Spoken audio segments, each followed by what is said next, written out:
तर जम्मू काश्मीरमध्ये जो दहशतवादी हल्ला झाला त्याच्यामध्ये महाराष्ट्रातल्या 6 पर्यटकांचा मृत्यू झालाय आणि याच्यामध्ये डोंबिवलीचे 3 जण आहेत।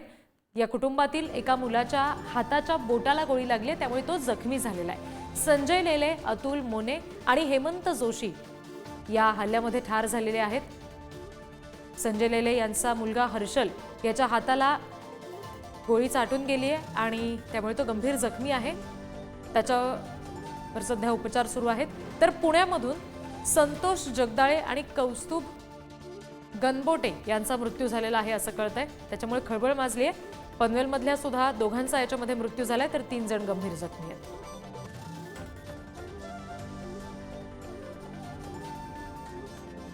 तर जम्मू काश्मीरमधील पहलगाम परिसरातील झालेल्या अतिरेकी हल्ल्यामध्ये पनवेलचे पर्यटक दिलीप देसले यांचा दुर्दैवी मृत्यू झालाय आणि त्यांच्यासोबत असलेले सुबोध पाटील हे जखमी आहेत। त्यांच्यावर सध्या श्रीनगर इथे रुग्णालयामध्ये उपचार सुरू आहेत। हे दोन्ही पर्यटक पनवेलमधील निसर्ग पर्यटन टूर्स या समूहाबरोबर जम्मू काश्मीरच्या पर्यटनासाठी गेले होते। या समूहात एकूण 39 पर्यटक होते, ज्यापैकी 34 जण पनवेल इथून, 2 उरण इथून आले होते आणि 3 जण ठाण्याहून आले होते। या घटनेमुळे पनवेल परिसरामध्ये हळहळ व्यक्त होतीये। स्थानिक आमदार प्रशांत ठाकूर यांनी या हल्ल्याचा तीव्र निषेध केलाय। जखमी पर्यटकाला तातडीने आवश्यक ती सर्व वैद्यकीय मदत मिळवून देणार असं आश्वासन सुद्धा दिलंय। आम्हाला बेसिकली न्यूज थ्रू कळालं की असं झालंय करून दुपारी। मग त्याच्यानंतर इव्हनिंगला जेव्हा नेम फ्लॅश झाला तेव्हा वी गॉट कन्फर्म की he is no more, because कोणाचेही फोन लागत नव्हते। And then after some time इव्हनिंगला, थोडं लेट इव्हनिंगला पोलीस लोक आले। मग त्यांनी असं कळवलं की असं झालेलं आहे। ठीक आहे, पण तोपर्यंत आम्ही आमचे फ्लाईट तिकीट्स बुक केलेले 4 जणांचे। आता 4 जण चाललेत उद्या आणि ते बॉडी वगैरे जे काय तिथे मग प्रोसेस होपफुली तिकडची गव्हर्नमेंट हेल्प करेल त्यांना सगळं करायला।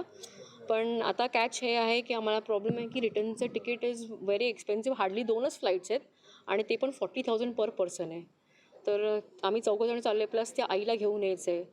तर आय डोंट नो गव्हर्नमेंट काय सपोर्ट, म्हणजे गव्हर्नमेंटकडनं जर काही सपोर्ट मिळाला किंवा आय डोंट नो त्यांच्याकडनं काय हे मिळालं आहे का आम्हाला काढायचं तिकीट, तर ते क्लॅरिटी अजून मिळाली नाही आम्हाला।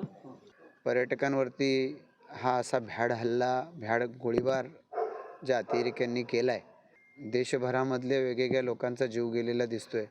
पनवेलमधून निसर्ग पर्यटन या पर्यटन संस्थेच्या माध्यमातून एकूण 31 जण आणि त्यांचे नियोजन करणारे त्यांच्या ओक आणि त्यांच्या पैकी असे तिथं गेलेले होते। त्याच्यापैकी देसलेजी आज त्यांचं गोळीबारामध्ये मृत्यू झाल्याची माहिती या ठिकाणी मिळते।